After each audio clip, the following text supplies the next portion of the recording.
Crime world প্রতিদিন দুপুর 12টায় শুধুমাত্র R+ গোল্ডে।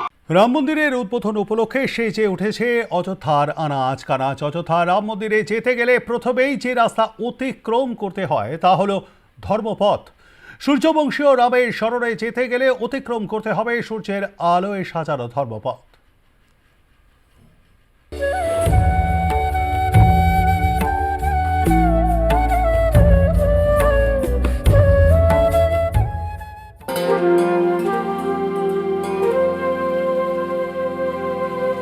অযোধ্যা এখন ভাসছে আবেগে।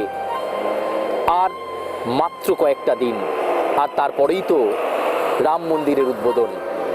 তাই অযোধ্যায় এখন আবেগ ঘন মুহূর্তে ইতিউতি ভক্তদের আনাগোনা। আমি দাঁড়িয়ে রয়েছি ধর্মপথে। হ্যাঁ, অযোধ্যায় রাম মন্দির দর্শন করতে গেলে অনেকগুলো পথ করা হয়েছে। বিশেষ করে যারা ভিন রাজ্য থেকে আসবেন, সেই ভিন রাজ্যের ভক্তরা প্রবেশ করবেন যে রাস্তা দিয়ে রাম মন্দিরে যাওয়ার জন্য, সেই পথকেই বলা হচ্ছে ধর্মপথ। আর আমরা দাঁড়িয়ে হয়েছি ঠিক ধর্মপথের মধ্যবর্তী একটি অংশে, যেখান দিয়ে কিন্তু সরাসরি চলে যাওয়া যাবে লতা মঙ্গেশকর চকের দিকে।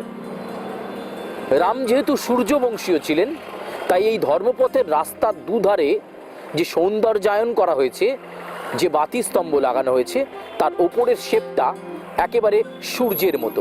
আমরা যদি একটুখানি তাকাই, একেবারে সূর্যের মতো সেই বাতিস্তম্ভের মূল যে অংশটা সেটা করা হয়েছে, এবং বাতিস্তম্ভে লেখা জয় শ্রীরাম। প্রায় 2.5 কিলোমিটার পথ এভাবেই সৌন্দর্যায়ন করা হয়েছে বাতিস্তম্ভ দিয়ে। সংস্কৃত ভাষায় রাম মানে যেমন সুন্দর, একই সঙ্গে সংস্কৃতে বলা হয়েছে আকর্ষক বটে। তাই তার ভক্তরা যে পথ দিয়ে যাবেন, সেই ধর্মপথ একেবারে সৌন্দর্যায়নে মুড়ে ফেলা হয়েছে।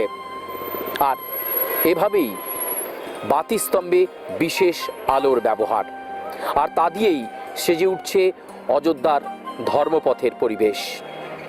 ক্যামেরা জয়ন্তের সঙ্গে সুচারু, R+ নিউজ, অযোধ্যা।